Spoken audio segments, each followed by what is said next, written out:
Okay. when you are, yeah. I'm sure you're delighted with 1-0, but actually it could have been 3 or 4. Did you think it wasn't going to come? You start to think like that, but you know, you've got faith in this group, because I said we had a lot of talent on there at the end, and a lot of attacking talent, and we were pressing for that winner. You know, it was a very difficult game, a bit scrappy, no real fluency in it first half. A lot to do with obviously how they played. They haven't played. They played differently to that leading into the games, but obviously after the midweek result, we knew that something would change.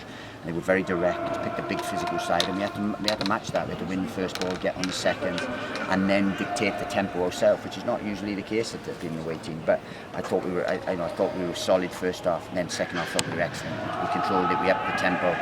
We had probably 3 or 4 real good chances to have extended it or won it a bit earlier. But look, we'll take that all day, because any win today would have been magnificent. But 1-0 away from home, having played the way that we have and shown the bravery and the composure to come through a real onslaught, I am so proud of him. And Kazenga Luar, I mean, what a little cameo from him as well. I mean, he did everything right and scored the goal. But look, we big emphasis, as you've interviewed me 100 times, on game changers. We don't call them subs, they're game changers. And if you as a squad you don't believe in that, then if your 11 don't perform, then the ones who are sulking or not involved don't impact. But we got real game changers, real ones who want to come on and make an impact, and want to do well for Luton Town, want to do well for themselves, and that's an absolute godsend for us. You know, because I know that at any point I can bring them on, and we don't weaken the team. You know, bringing Danny Hilton on for James Collins doesn't weaken the team. Bringing Kazenga on for Harry Cornick doesn't weaken the team. George for Elliot Lee.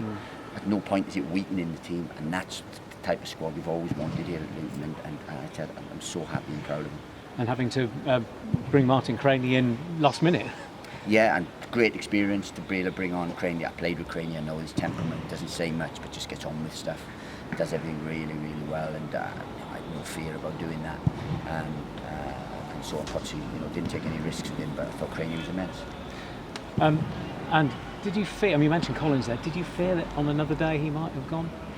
But look, if VAR had been here, they both might have, if I'm honest, because when he stamped on him, that's why Collins reacted. So they probably both could have gone. If VAR on another day, they both could have gone. We don't want to see that. We're on a knife edge, and something like that, stupidity, could have cost us. So we won't tolerate, because at the end of the day, that could be the difference. So we didn't want to see that. But if it had been a video referee, I think they both could have been under the problem. And so to Kenilworth Road on Wednesday, no fans. I mean, what a night that would be with a full house under the lights. And we've missed the fans, because I said it's ironic, we've taken 10 from 12 away from home and 3 from 12 at home. We're not losing many games, but we needed, if only we had won probably one more of the away games, the home games after leading, we'd be in a different position. But we've given ourselves a glorious opportunity to take it to the last game, a home game against Blackburn, to stay in the Championship. What wonderful finish to the season. Wouldn't you be rather at home having a barbecue though? I mean, how do you cope with all that?